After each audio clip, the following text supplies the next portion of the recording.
for removing the target or lure from the behavior of stand from a down. So most times, if you've trained down to stand using a treat or a target, then when you start to move it away, the dog will come and want to be near your hand signal. So if you said stand like that, they want to come and touch your hand. If that's how you originally trained it, get it by just having them stand to touch your hand or get a treat down. So I like to train down to stand using treats. His one arm is a little far forward there, so it's a little uncomfortable for him. Down, get him nicely situated here. So the way that I remove the lure is after repetition of him doing a beautiful smooth down to stand with the lure, I'm then going to cue him up, and then I'm going to move my hand away and mark him getting used to moving my hand away. So first I might click and reinforce him for standing up, and then start marking him for watching the treats disappear up and away. If you go too high up, you might cue a sit, but get the dog used to your hand moving away while they stay still, and then cue them to go back into the down. And then when your dog is successful at that, you're going to cue them to stand up and then move the treat away and come back before you click. So they're going to go up, the treat's going to go away, and then it's going to come back. And then you're going to start doing it further and further away from the dog until you can ask them to stand up and they don't take a step forward. Are you ready? So I'm going to say up, and then I'm going to move the treat away before I mark. Good. So I'm helping him out to get into the position at first and not move. Up.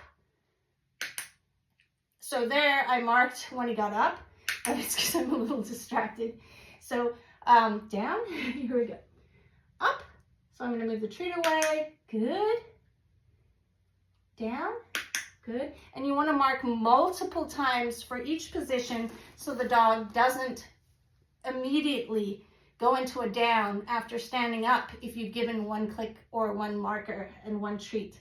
Okay, here we go. Are you ready? So I'm going to say up and have the hand signal further away. So I'm going to say up and then move my hand back like that from further away. And that's really going to help the dog know that even though my hand isn't right near them, they're still going to get the reinforcement. Down. Up. Good. That looks pretty beautiful. Whoops. Down. Beautiful. And you can do the same. First I train the down and I do the same thing. So I've lured the down and I mark and I reinforce. And then I lure the down and then I mark the hand moving away. So you might first lure the down, mark and reinforce, and then lure the down. You have multiple treats in your hand, and then you're marking that moment the treat moves away, and you get to the point where you lure the down, and then the hand moves, good, and then you're luring the down. Mark and feed. So now I'm going to do it from further away, up, beautiful, beautiful, down, cloud down, beautiful. Here we go. Now I'm going to do it without any hand signal, and if he doesn't think to do it, I'll first say the signal, the verbal cue, and then I will do the gesture. So I'm going to say up, beautiful, beautiful, good. Fist bump. Now what I wanted to tell you guys is that the reason the training looks so magical is because I gave him the information he needed to understand what I wanted him to do. And that is the magic behind creating criteria that the learner can achieve in simple steps, small approximations, and you can quickly get to that final result.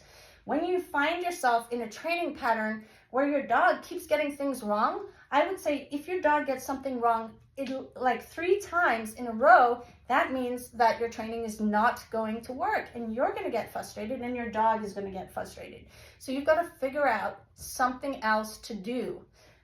So 3 to 5 times, that's a really big red flag in your training plan, and you need to switch things up and try to think of a way that's going to help your dog learn and understand what you want. Because if they're not doing it, then either there's something wrong with the reinforcement, the environment, stress levels. But if everything's fine, it's definitely your training plan.